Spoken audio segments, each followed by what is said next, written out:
네, 3월 13일 장윤선의 취재 편의점 시작하겠습니다. 아유, 주말 내내 돌아다녔더니 스튜디오가 얼얼합니다. 네, 오늘 저희가 첫 번째 시작할 코너는 뉴스퀵 배송 아니고요. 차규근 조국혁신당 의원님과 함께 국정조사 특위를 통해서 새롭게 확인된 여러 가지 사실들을 다시 한번 짚어보려고 합니다. 아유, 어서 오십시오, 의원님. 네, 안녕하세요. 네, 예, 바쁘신 가운데 함께해 주셔서 너무 감사드립니다. 별 말씀을 불러주셔서 감사합니다. 네. 지난주 내내 국조하시느라고 너무 바쁘셨죠? 네, 저 화요일하고 네. 목요일 했었습니다. 이번 주에도 또 국조가 이번 주도 이제 내일 화요일하고 그렇죠. 목요일. 예. 있습니다. 이번 주 지난주까지는 이제 그 기관 보고를 받으셨다면 이번 네네. 주부터는 실질적인 청문회. 피해자 예. 그리고 민간인들 네. 줄줄이 나오게 돼 예, 있습니다. 그렇습니다. 뭐 예. 남욱 변호사를 내일, 포함해 가지고 예. 바로 저 남욱은 저기 목요일 대장동은 저 목요일. 예. 내일은 그럼 누구 나옵니까? 내일은 상봉을 대북 송금 예. 사건이라서 이제 김성태 예. 상봉을 회장 예. 그 드디어 나옵니까? 김성태. 야. 예. 네. 이화영 부지사 등등 네. 그리고 그다음 수원지검에 이제 그 수사 라인에 있었던 예. 검사장들, 검사장, 부장검사 이런 분들, 박상용 검사가 예, 이제 채택이 돼 있고. 예. 그 유명한 박상용 검사가 또 내일 나오는군요. 아, 의원님 또 내일 준비하시려면 너무 바쁘시겠습니다. 주말 내내 예. 나와서 준비를 했습니다. 주말 내내 월화수목 금금금. 예. 머리가 좀 띵합니다.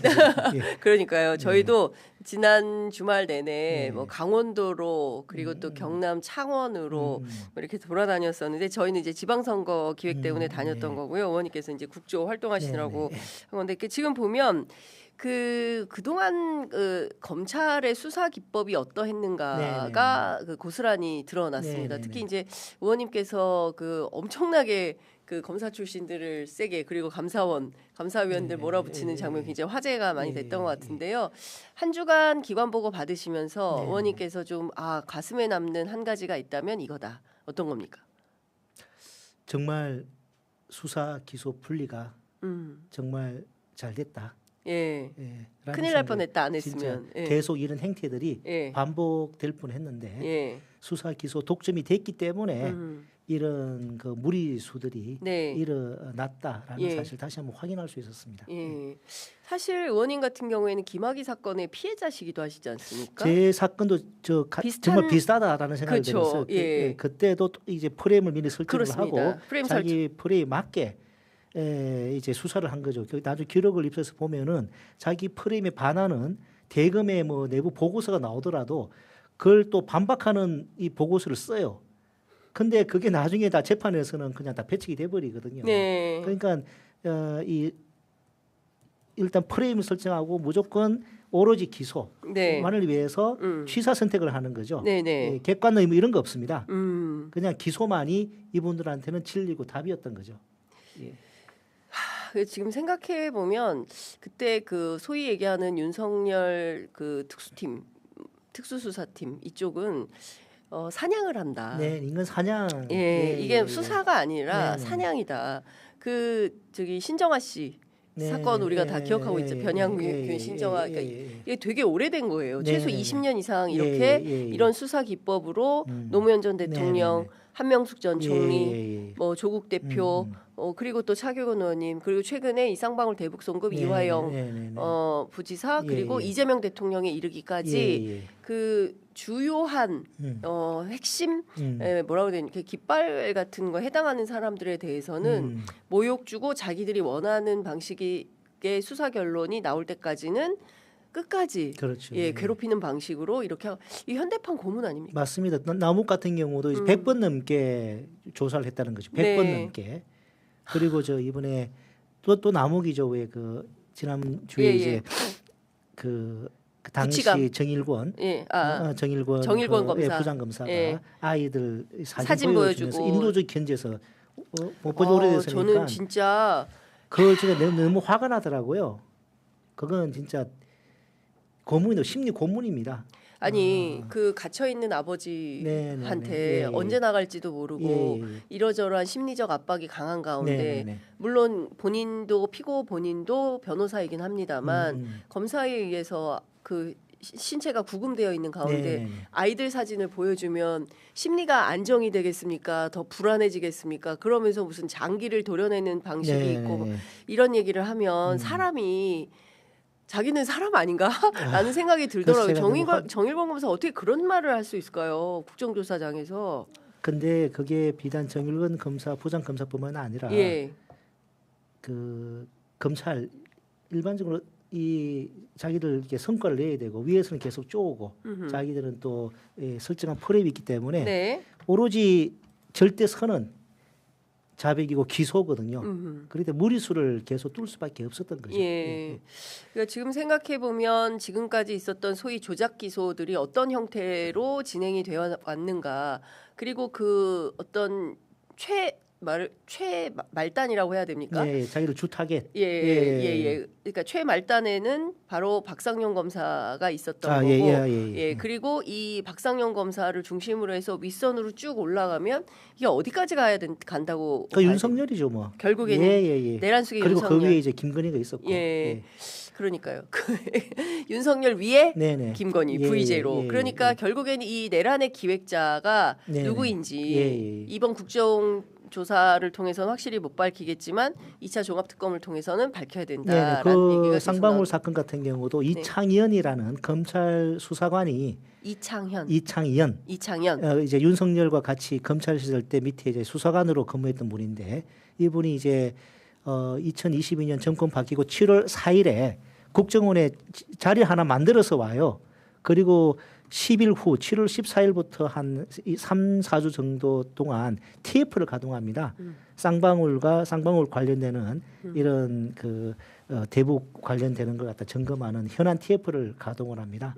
그게 목적은 사실은 쌍방울의 대북 그 관계라기보다는 이재명 지사와의 연관성을 확인하기 위해서 TF를 가동한 걸로 보입니다.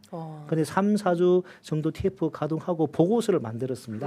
그런데 그 보고서에는 자기들이 원했던 쌍방울과 경기도의 그 대북 이런 거 연결되지가 않은 거죠. 그런데 나중에 그 검찰에 제출할 때는 이 최종 보고서는 제출하지 않습니다. 왜냐니까 자기들의 타겟은 이재명 지사인데 그 프레임하고는 또 이게 보고서가 안 맞으니까. 그러니까 지금 보면 그 국정원에서 그러니까 국정원에서 조사한 내용 가운데서도 모두 66건의 문건이 있었지만 그 중에 걸러내서 필요한 것만 편취해서 13건만 그 법원에 제출을 했다는. 그렇습니다. 제출하지 않은 그 자료들을 보면 쌍방울 자체의 어떤 대북사 추진 내용이 담겨져 있는 거죠. 맞습니다. 그러니까 이재명 지사의 방북이 아니라 쌍방울 김성태 회장의 방북을 위해서 여러 가지 프로젝트를 갖다가 대북 사업을 추진을 했던 거죠. 그러니까요. 그런 내용들은 검찰 이게 법원에 제출되지 않은 거죠. 의원님께서 그 정말 화가 나가지고 화딱지가 나서 한번 세게 말씀하신 장면 저희가 준비를 좀 했는데요. 그거 한번 잠깐 보시고 정일권 검사 관련된 얘기인 것 같습니다. 잠깐 보시고 계속 말씀을 좀 들어보도록 하겠습니다.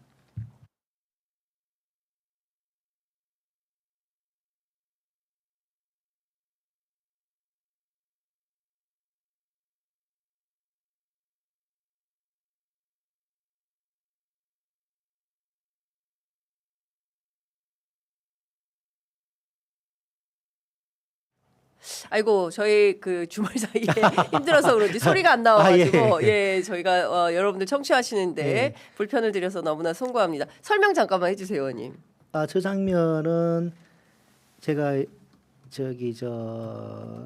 서해 피격 사건 기관 보고 때 최혁 검사라고 저분도 이제 윤석열 정부 들어서면서 국정원에 파견 가서 관련 그 서해 피격 사건 고발장을 쓴 검사입니다.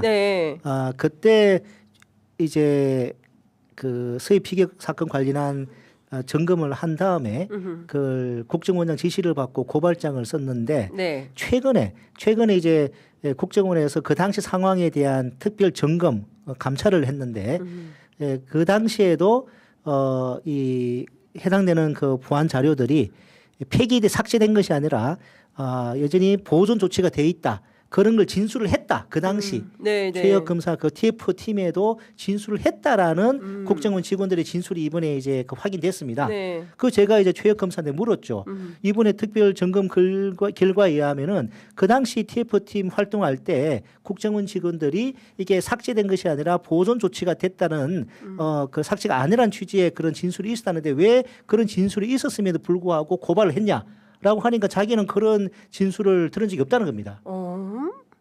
이 말이 안 되는 거죠. 그럼 TF팀, 그럼 당시 TF팀장으로 한 게 뭐냐고. 예. 결론 정해놓고 그냥 고발한 거 아니냐고. 예. 그러니까 제가 그게 납득 안 되고 좀 이렇게 이해가 안 돼서 예. 좀 뭐 이렇게 질타를 좀 했었습니다. 그러니까 지금 뭐 쌍방울 사건, 그 다음에 이제 그 쌍방울 대북 송금 사건뿐만 아니라 서해 피격, 통계 조작, 다 똑같습니다. 그러니까 이게 일종의 패턴이 있는 것 같습니다, 어머님. 그러니까 단 하나의 사건만 아주 특이하게 검찰이 수사를 이렇게 했다라고 보기 어렵고.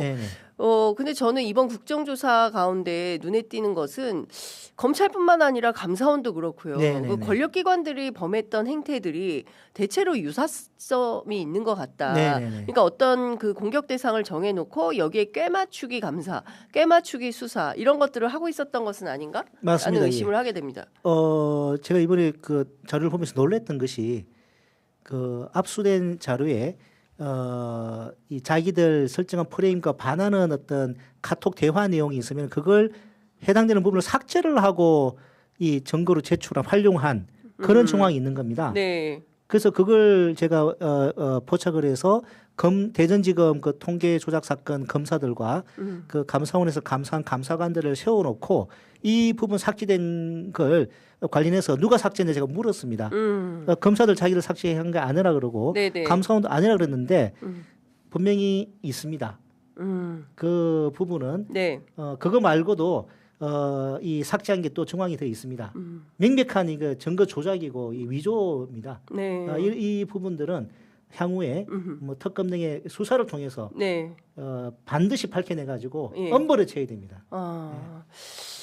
이게 지금 그 끝난 듯 끝나지 않은 윤석열의 그림자가 여전히 얼렁 그 많이 3년 남아있다. 집권을 했지만은 그 오래 전부터의 그 수사 기소 독점의 그 검찰의 폐해가 윤석열 때 극대화된 것이고 그 극대화된 거에 대해서 저희가 철저하게 진상 규명을 하고 엄벌을 처하고 또 피해자 명예 회복을 하는 것이 새로운 미래를 그리고 앞으로 중수청이나 새로운 또 수사기관 만들어지지 않습니까?